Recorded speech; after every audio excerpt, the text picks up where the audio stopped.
Welcome to Animals Voice Podcast. I'm your host, Kevin McKenzie, and happy to be joined right now by Margaret Power. How are you, Margaret? Great. Good weekend. You are a volunteer. You work at our SD&G Center, which is, I guess, in Cornwall, Ontario, correct? Mm-hmm. And you've been volunteering there for a little while. Now, how long have you been volunteering there? April 2015, so a little over a year there. And I'm told your roles there have varied from, dog walker to transporting animals to assisting with vaccine clinics. I mean, it sounds like you're doing a lot, wearing a lot of hats there. I just kind of go with the flow. My philosophy right now is I'm retired and I will do anything once and check it out, and then we'll go from there. So yeah, I love going in, and they'll just call me knowing that I'll probably say yes. So sometimes I get asked a lot of different things to do. I guess as a volunteer, you have to have that attitude. You don't want to say no. You want to be called back. Yeah. Mm-hmm. You are here. Right now, we're pre-recording this podcast at our yearly educational conference. And you won this opportunity to come here as one of our Outstanding Volunteer Service Award winners. So thank you for everything you do for the Ontario SPCA. We're very appreciative. How have you been finding the conference so far? Love it. Yeah? I love it. I feel like I taught for a few years, so I kind of feel like I'm back in that conference space. Okay. But from a different perspective, the whole conference is surrounded by people who are very dedicated. They all seem to have the same focus. They're very caring people. Mm-hmm. They're very welcoming people. Mm-hmm. I mean, I could talk to anybody here, and I think people just have that general connecting attitude with each other, and I think that's a real necessary quality when you're dealing with the animals. So it probably comes out very easily with the people as well. Yeah, definitely. Yeah. I think this industry attracts people that have strength in their empathy, right, and their sympathy, and just that caring, nurturing side. Yeah, and I think I'm finding with people too. There's not a lot of competition. There's just like everybody's working together with a common goal. That blew me away. I was new to the animal welfare world about 4 years ago when I joined the Ontario SPCA. I came from a background that was primarily children's charities and fundraising. And it was a stark difference, a real contrast for me to see our CEO, Kate McDonald, who does not get nearly the credit she deserves for the level of collaboration and relationship building that she does with organizations across not just Ontario, but Canada.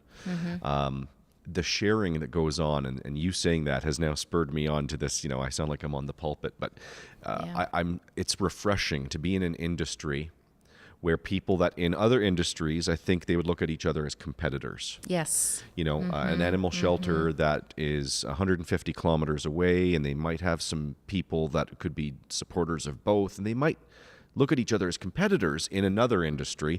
And in animal welfare, that doesn't seem to exist. It's about sharing programs, sharing ideas, sharing best practices. It's really wonderful to see. I know we went out to dinner last night, and that's exactly what we were talking about. We were comparing, if you were going to give an example of the best shelter that you knew about, and that's what we had, about 4 different examples around the table, and we were just comparing what you would have to build upon to make the ideal, and somebody had already built, and they were saying, well, we probably wouldn't do this again, and somebody else was inputting. It was very, very constructive instead of I've got the best and see if you can top that kind of thing. Well, and it's all about the animals, right? People have got the animals first and foremost. That's what it comes down to, right. Is there a highlight or a favorite part about the conference so far for you? I loved the keynote speaker this morning. I was hoping you were going to say sitting here with me on Animals Voice. I apologize. That's okay. Next time. You were second. So the keynote speaker this morning really resonated with you? She was great. She just hit I kept thinking she needs to go into the education. You know what I am now sliding away from the question. But you're talking about Dr. Maura Cullen, by the way. That was the keynote speaker this morning. Yeah, just to make sure our listeners are aware of who we're talking about. I'd forgotten her name. She was just bang on with so many things that could apply to so many areas. But I think she was right in keeping with the whole theme was just constructive, cooperative behavior amongst everybody here. And I think she was really there was a lot of appreciation for her to start the day. Yeah. So I think that's your highlight. That's how I started my day. I appreciated that this morning. Yeah. You're obviously an animal lover. You wouldn't be volunteering with Right. us if you didn't love animals. What is the best part about volunteering with animals? I go in the morning and wake these little guys up, and I love it. I absolutely love it. If my week is jam-packed and I have to give something up, I will not give this up. I love it. I go in the morning and, I can hear them. They're already talking to you down the hall there behind the closed door, and pull that door open, and they're beautiful. And I just get reminded all the time that I go in there and I can help make their day a little happier.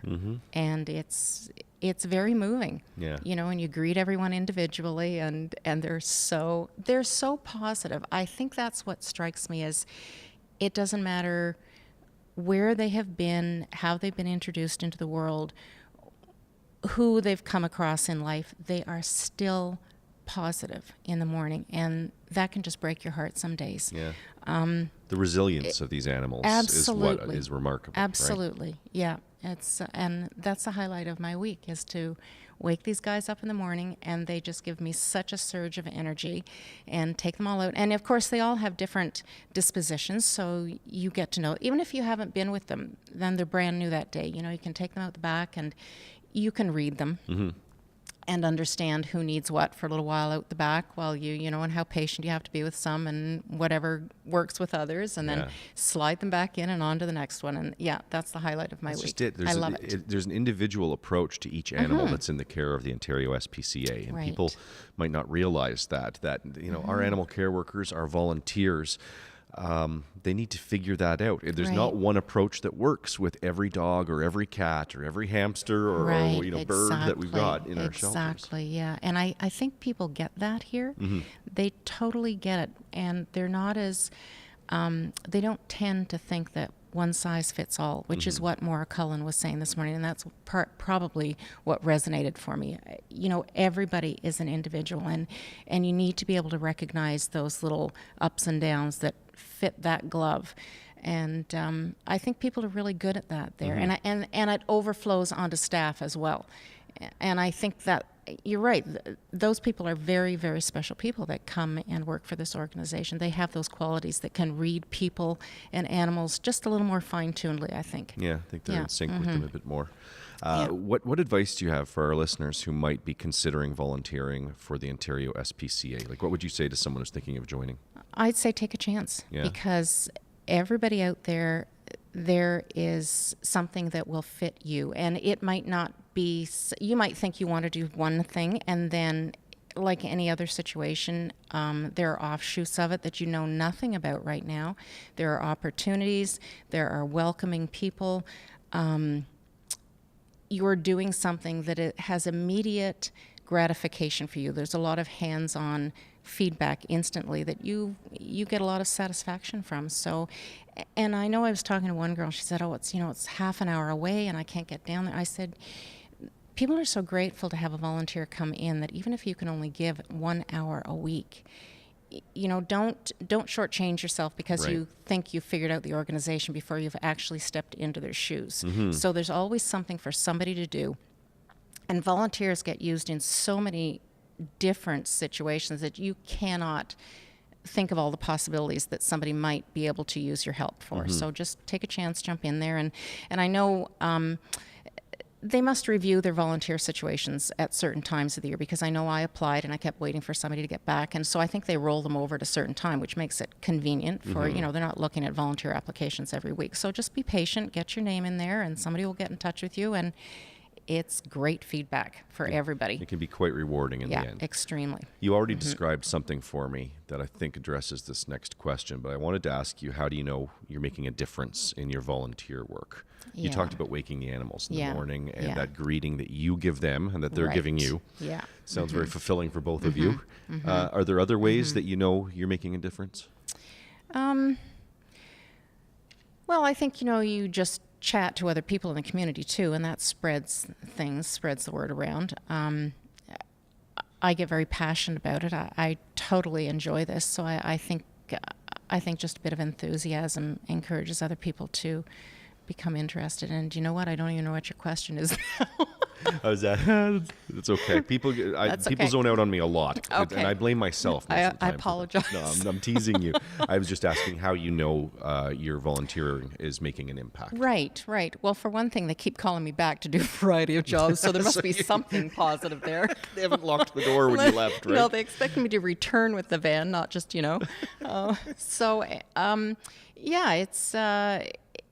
it's just, I think it's just a good feeling all around. You are constantly giving. And when you're doing that, you're constantly getting good returns. So it's, was it eye-opening for you starting to volunteer at an animal shelter? And I'm asking, like for me, when I came into this industry, you think of an animal shelter. So I think of people taking care of animals. I didn't see the big picture and the cycle of advocacy where our organization is out there trying to raise awareness around different issues. Don't leave your pet in a hot car. Responsible adoption, knowing where your animals come from. The sourcing of those animals. Our investigations work that sometimes results in animals coming into our care and landing in those shelters. Like there's a big cycle of activity there. Was that eye-opening for you, or did you have a grasp of animal welfare in Ontario before you started with us? I had a decent picture. We've adopted animals all the time. Whenever we would get our animals, it would be through the shelter. I've had puppy mill animals. I've had, barn cats indirectly through the shelter. I had a fairly good idea. I know my daughter adopted a dog who was just left abandoned, and it rerouted. She dropped it off through the shelter and ended up bringing it back. We've always had some sort of little connection to the shelter, but it was definitely took me beyond that. I'm coming here and I'm sitting in the section, the major investigations, with people who are very knowledgeable about the SPCA, obviously. So I feel like I'm kind of this size compared to they're this size. But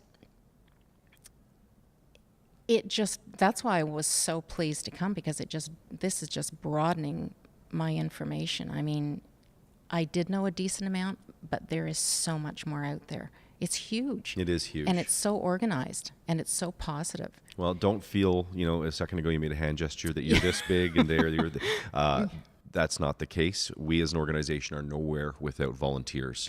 And Margaret Power, we're happy that you joined us today here on Animals Voice podcast. Thank you. We're happy to have your help in Cornwall at that animal center where I know Carol and the team do a lot of great work. Yeah, and they're excellent. That work is augmented by everything you do. So thank you. Thank you.